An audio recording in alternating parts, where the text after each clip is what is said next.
Bonjour à tous et à toutes mesdames et messieurs, aujourd'hui review mais un peu particulière. Comme vous l'avez vu dans le titre, nous allons parler de l'adaptation live des Chevaliers du Zodiaque, générique.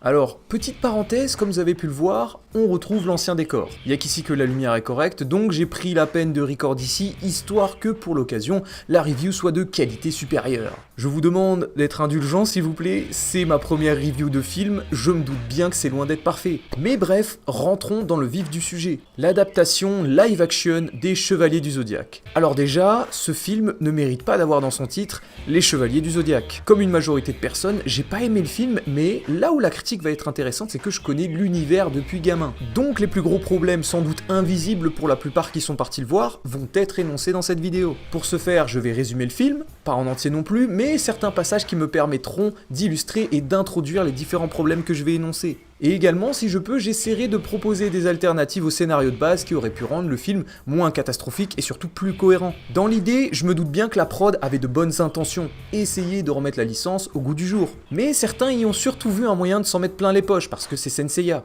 À la vue des trailers, le plot annoncé était que Athéna serait l'ennemi, du moins le principal danger pour l'humanité. Et en soi, c'était une idée de plot très intéressante. Voir la déesse de la guerre, le symbole même de la licence des Chevaliers du Zodiaque, celle pour qui les 88 chevaliers voient les gens devenir l'ennemi. Comment vont-ils amener la chose ?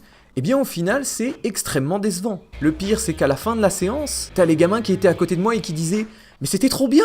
Pourquoi c'est déjà fini ?»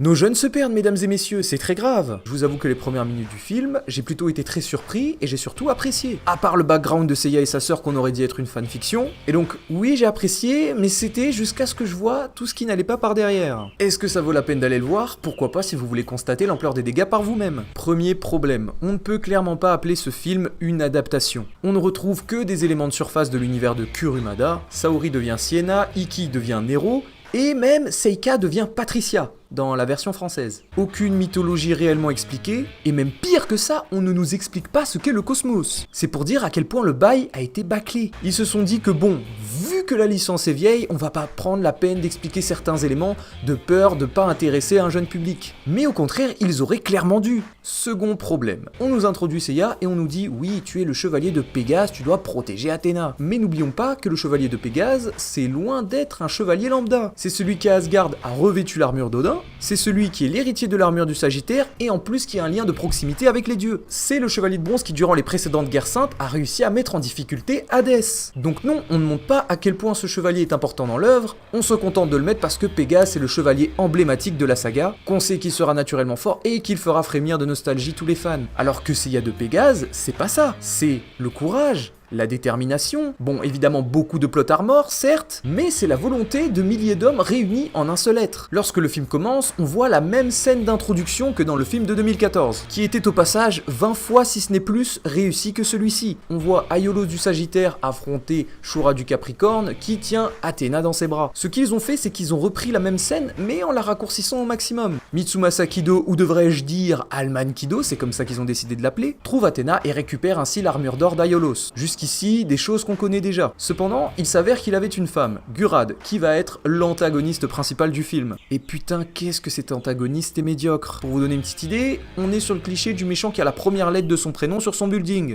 On pouvait pas faire plus ridicule. Elle aurait été plus crédible pour moi si elle avait été un chevalier quelle qu'elle soit. Parce que la meuf a du cosmos, bien, mais elle a pas de constellation, c'est plutôt bizarre. Alors petit truc que j'ai aimé avec elle, ses troupes ont l'air d'être une référence au sein noir, et en plus ils sont dirigés par Phoenix. Le clin d'œil est appréciable, une rêve que seuls les vrais auront. Pour résumer au maximum, ils ont trouvé Athéna ainsi que l'armure d'or, ils l'élevèrent comme leur propre fils, sauf que, problème, Sienna n'arrivait pas à contenir le cosmos d'Athéna. Quelque chose de très incohérent. Troisième problème. À la base dans Senseiya, les réincarnations de dieux sont des corps avec lesquels ils sont en totale symbiose. Naturellement, ils contiennent leur cosmos sans souci, ils grandissent comme des enfants normaux jusqu'au jour où la conscience de la divinité en eux s'éveille. C'est à ce moment-là qu'ils prennent leur position, soit celle de sauver l'humanité comme le fait Athéna, ou alors de chercher à la supprimer comme le souhaite Hadès. Après, une idée intéressante aurait pu être développée avec cette incohérence. Sienna ne serait pas la réelle réincarnation d'Athéna, quelqu'un a décidé de mettre la conscience de la déesse dans un corps qui ne lui était pas destiné. Honnêtement, j'aurais aimé voir ça. Mais donc, comme Sienna n'arrivait pas à contenir toute la puissance de la déesse, elle a détruit les bras de Gurad et l'a rendue mourante. Voyant en elle une grande menace pour l'humanité, elle se retira dans son coin et décida de rassembler des troupes d'élite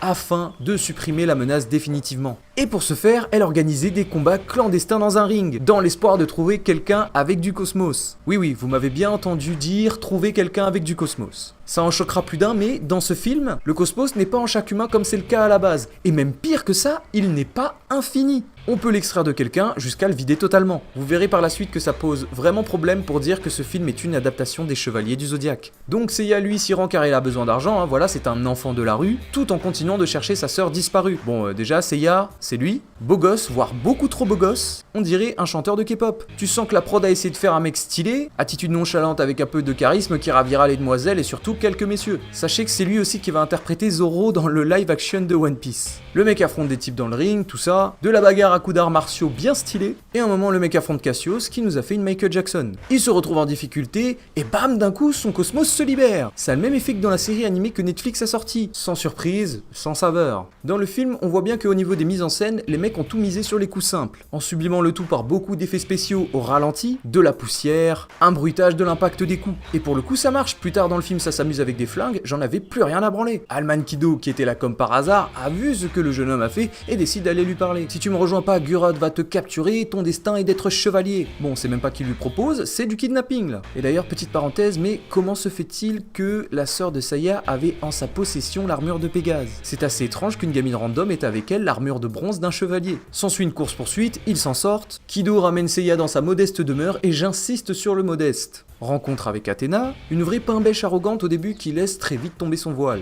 On est très loin de la Saori qu'on connaît tous. Et on verra tout au long du film une sorte de proximité, des mises en situation de romance entre Seiya et Sienna. C'était quelque chose qui était plus ou moins le cas déjà dans l'œuvre originale, mais là, le ressenti c'est que ça fait un peu forcé. Et au contraire de l'œuvre originale où l'amour qui lie les deux êtres est surtout une grande confiance et une grande volonté de protéger l'autre au péril de sa vie, ici on se contente d'une amourette pour adolescent qui ne représente rien les deux personnages. Bon, sachez que jusqu'à ce moment-là du film, le Seiya il pense qu'il est dans une famille de tarés, parce qu'il n'a aucune conscience du cosmos, d'Athéna, tout ça. Il lui parle de l'armure d'or qu'il a trouvée, et sachez que tout au long du film, on mentionne l'armure du Sagittaire sans vraiment expliquer ce qu'est la hiérarchie des chevaliers. Encore une fois pour des raisons de ne pas perdre un public plus jeune, mais c'est pas si compliqué, chevalier de bronze, d'argent et d'or, point à la ligne. Quatrième problème, si Athéna s'est réincarnée, pourquoi le sanctuaire n'intervient pas? Aucun chevalier d'or ne vient prendre Athéna alors que dans l'intro du film, il voulait la buter. Le grand pop n'est même pas évoqué dans le film, même en voulant simplifier au maximum l'univers, il y a des incohérences dans le scénario lui-même. Cinquième problème, dans ce film, on n'a que deux chevaliers, Phénix et Pégase, donc Seiya et Nero.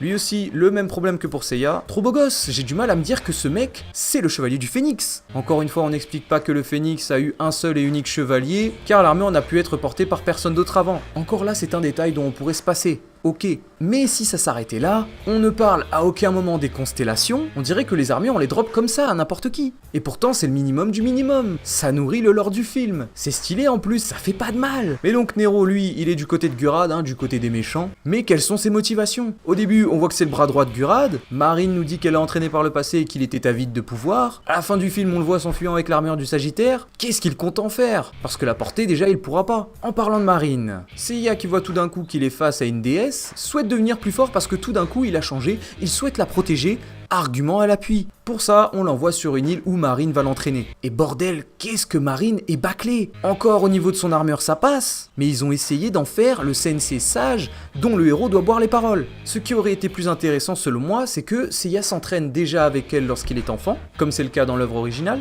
mais que plus tard il revient pour peaufiner sa maîtrise du cosmos. Ça aurait plus de sens parce que là il lui a suffi de moins d'une journée pour capter comment l'utiliser. Et attendez, ça c'est qu'un petit problème. Sixième problème. Marine, dans le film, déjà la meuf est sur une île H24, elle attend que des gars viennent pour les entraîner mais les envoie balader systématiquement. Putain, elle doit sacrément se faire chier quand même. Le gars ne réussit même pas son épreuve qui est de briser un simple caillou et elle lui dit « Vas-y, on commence ton apprentissage ».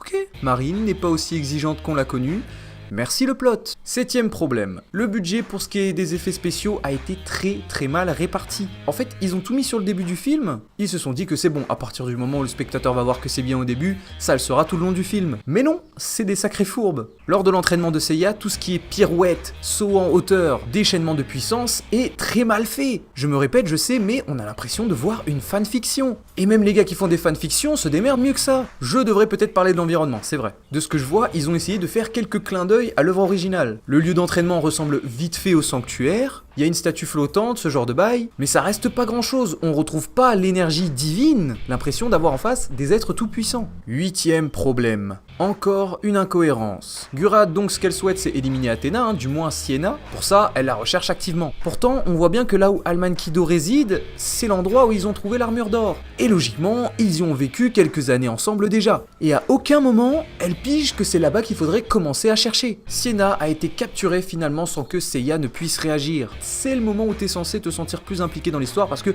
le héros principal a failli et n'est pas parvenu à accomplir son devoir. Donc rempli d'une grande volonté, Seiya il débarque au repère de Gurad et il dégaine son armure. Là c'est la démonstration, on va voir à quel point notre Pégase est puissant. Je ne parlerai pas du combat entre Phénix et Pégase parce qu'il est vraiment pas beau à voir. J'en arrive donc au problème suivant. 9ème problème. Certains attendaient ça, et bien je vais enfin en parler.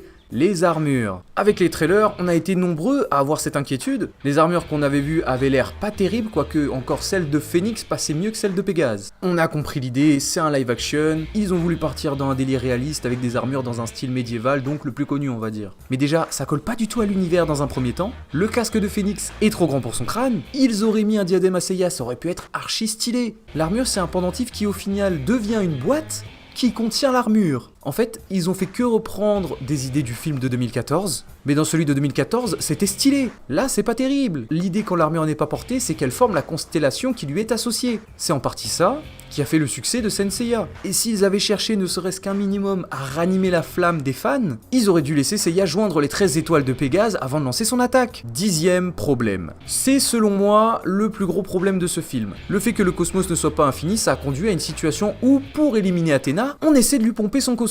Est-ce que vous voyez là où se situe le problème? Mais pomper le cosmos d'une divinité? À quel moment tu te dis oui, c'est une idée de génie, on va faire ça, les gens vont adorer? Plot twist? Non. Ils font ça comme si c'était d'une simplicité infantile alors qu'on parle de la déesse de la guerre. 11ème problème. Le retournement de veste intrépide de Gurad. Clairement, ils avaient plus d'idées, ça fait peine à voir. Gurad, maintenant, elle fait la mère qui est désolée, qui pleure les larmes de son corps car elle ne veut pas tuer sa fille. Voyant que sa pauvre fille souffre le martyre, elle décide au dernier moment, vraiment à 10 secondes près, de mettre fin au processus. Phénix, il est pas d'accord et donc un combat commence alors entre les deux. On peut même pas considérer la meuf comme une antagoniste. On montre qu'elle est méchante, sans pitié au début du film, pour qu'à la fin elle fasse un vieux coup de pute. C'est une abomination. 12ème problème. Le pouvoir de l'amitié résout tout. Sienna, qui n'arrive plus du tout à contrôler le cosmos d'Athéna, commence à se déchaîner et Seiya débarque alors pour tenter de l'arrêter. Après quelques mots doux et paroles cringe, celle-ci fait tout péter, mais tout le monde a survécu, étonnamment. Seiya tient la déesse dans ses bras en mode preux chevalier, avec des plans sur son physique de go muscu. Sienna a pris une teinture à les idées très claires et soigne les bras de Gurad. Phénix s'en va alors avec son air mystérieux tout en tenant l'armure du Sagittaire.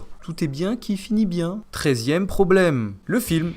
Oui, ce film est un problème à lui tout seul. Le pire, c'est qu'il compte faire une suite. À la fin du film, Sienna parle avec Seiya, qui n'avait le budget que pour un seul t-shirt durant tout le film. Elle lui dit qu'à présent, les dieux vont intervenir, quelque chose dans le genre, qu'il faudra se tenir prêt, la bataille ne fait que commencer. À présent, après avoir joint les 13 étoiles de Pégase, je condamne cette odieuse adaptation à la sentence maximale.